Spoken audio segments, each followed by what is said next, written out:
ये जो देख रहे हैं ना अमरूद, ये अमरूद कम और बारूद ज़्यादा है। जब आप इसे खाते हैं तो आपके इसके पेट का पाचन तंत्र अगर बिगड़ा हुआ है तो वो सही कैसे होगा। दस्त लगे हुए हैं तो इसे किस तरह खाना चाहिए, और अगर कब्ज है तो इसे कैसे खाना चाहिए। आज मैं ये ऐसी रेमेडी आपके साथ शेयर करने वाली हूँ जिसे खाने के साथ अगर आपने इसे खा लिया तो सब्जी खाना भूल जाएंगे, और इतनी स्वादिष्ट रेसिपी बनेगी कि आप बार बार इसे बनाने पर मजबूर हो जाएंगे।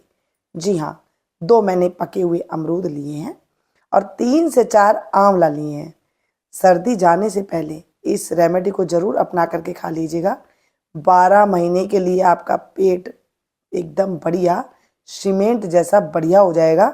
मतलब कितना भी मर्जी कुछ मौसम का प्रभाव उसके ऊपर नहीं पड़ेगा, और ज़बरदस्त ये रेमेडी आपकी बनके तैयार हो जाएगी। तो यहाँ पर 2 मैंने प्याज लिए हैं। प्याज नहीं खाते हैं तो आप स्किप कर दीजिएगा। इन सबको हम भूनेंगे। कोई भी गैस के बर्नर पे आप कोई ऐसी प्लेट वगैरह रख लीजिए और इसे अलट पलट करते हुए इन सभी चीज़ों को आपको भून लेना है। अब देखिए, कईयों को कब्ज लगती है तो अमरूद किस टाइम पर खाना होता है, और अगर दस्त लगा हुआ होता है तो किस टाइम पे खाना है, और पेट का पाचन तंत्र बिगड़ा हुआ है तो कैसे खाना है। अमरूद जो है ना, वो एप्पल से 100 गुना ज़्यादा फायदेमंद होता है। लेकिन क्या है, अमरूद तो कोई बताता नहीं है कि अमरूद खाओ और निरोग रहो, डॉक्टर के पास जाने की जरूरत नहीं पड़ती जब हम अमरूद को आयुर्वेदिक तरीके से खा लेते हैं। हमारे बड़े बुजुर्ग जब किसी का पेट खराब हुआ करता था ना, तो इस तरह की चटनी दे करके हमें खिला दिया करते थे। और अगर किसी का पाचन तंत्र खराब है तो आप खाने के बीच में अमरूद को सलाद के तौर पे अगर खा लेते हैं तो आप देखेंगे कि आपका पाचन तंत्र बहुत बढ़िया और मजबूत हो जाता है। 2 से 3 बारी खा करके देख लीजिए, कमेंट करने पे मजबूर हो जाएंगे कि मीनू जी आज तक हमें ऐसी बात किसी ने नहीं बताई। जी हाँ, मीनू गुप्ता किचन में बगैर ताम झाम के ऐसी रेसिपियाँ बताई जाती है जो रेमेडी से कम नहीं होती है। ये रेमेडी अगर आप किसी डॉक्टर से पूछेंगे तो वो आपको कतई नहीं बताएगा कि उन बेचारों को पढ़ाया ही नहीं जाता है। ये रेमेडी तो हमारी दादी नानियाँ घर की वैद्य हुआ करती थी, वो घर में ऐसे ही बना करके हमें खिला दिया करती थी, और हम बढ़िया अच्छे से खूब खा भी लिया करते थे और कभी बीमार भी नहीं पड़ते थे। तो यही रेमेडी मैं आपके साथ शेयर कर रही हूँ। तो इन सबको हम भून लेंगे।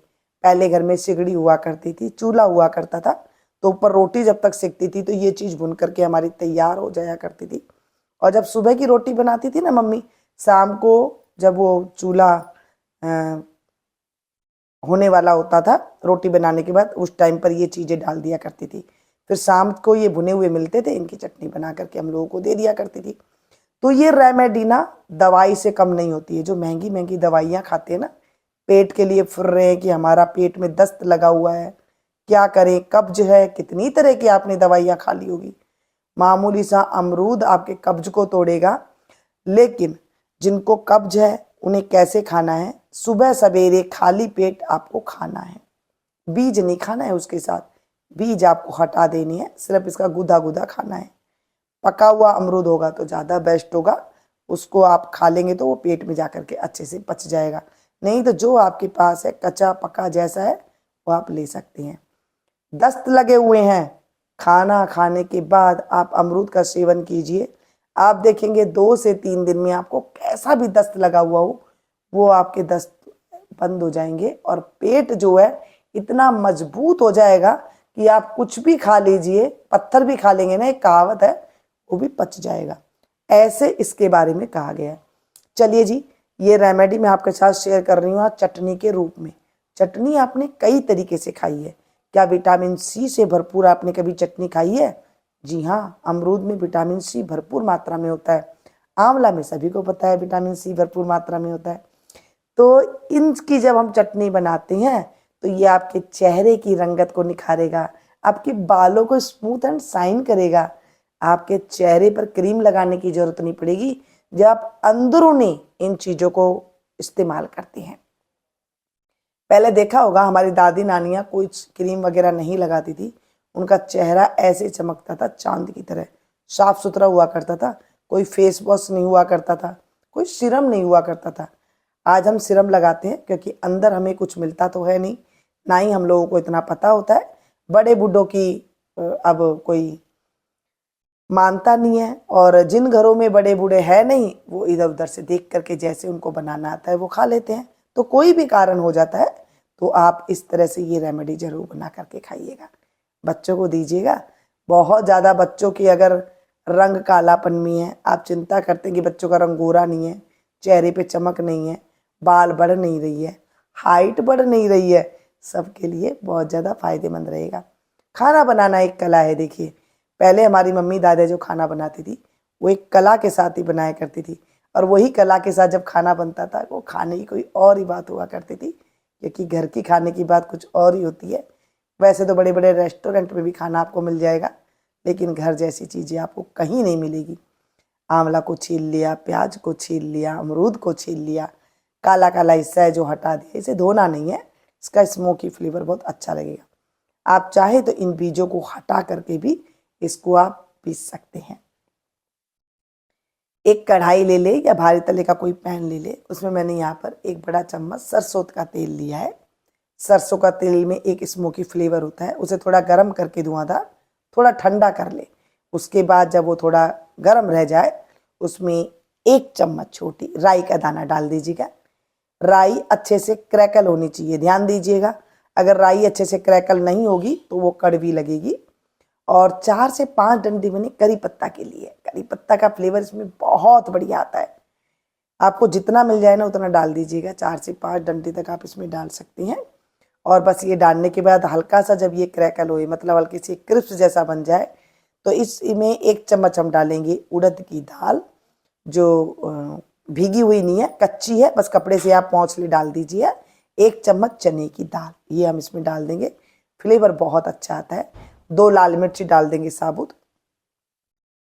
इन चीज़ों करने से इनकी जो खुशबू होती है चटनी और भी लाजवाब लगती है इन चीज़ों की वजह से। और बस इसको धीमी आंच पर इस तरह से भून लीजिए। देखिए, मिर्च एकदम जली नहीं है, इतनी आपको धीमी आंच रखनी है। तेज गरम हो गया ना तेल तो गैस की फ्लेम को आपको बंद कर देना है। बस इन चीज़ों को आप पीस लीजिए जो हमने काटा था। जैसे मैंने कहा कि अमरूद के बीज भी आप इसमें से निकाल करके फिर पीस सकती हैं, जैसे आपको पसंद हो। और बस इनको जो मसाला है इसको भी हम पीस लेंगे। ये पीस करके हमारी बन गई ये चटनी तैयार, खट्टी, मीठी, तीखी और ऐसी स्वादिष्ट चटनी कि आज से पहले आपने कतई नहीं खाई होगी। इसमें विटामिन सी भर भर के मात्रा में भरा हुआ है। आप अपने बच्चे को दिन में अगर 2 चम्मच भी खिला देते हैं, दोनों टाइम 1-1 चम्मच दे करके, आप देखेंगे 1 हफ्ते के अंदर ही आपको फ़र्क नज़र आने लगेगा। और ये महीना तो आप खूब बना करके इसका सेवन कर सकती हैं। ये चटनी आपकी लाजवाब चटनी बनके तैयार हो गई है। इसे आप रोटी के साथ, पराठा के साथ, पूरी के साथ, किसी के साथ भी सेवन कीजिएगा। बहुत ही मज़ेदार और ज़बरदस्त ये रेसिपी होने के साथ साथ एक भयंकर रेमेडी भी है। इससे आपके शरीर के 80 प्रकार के रोग दूर होंगे, क्योंकि ये विटामिन सी से भरपूर है ना।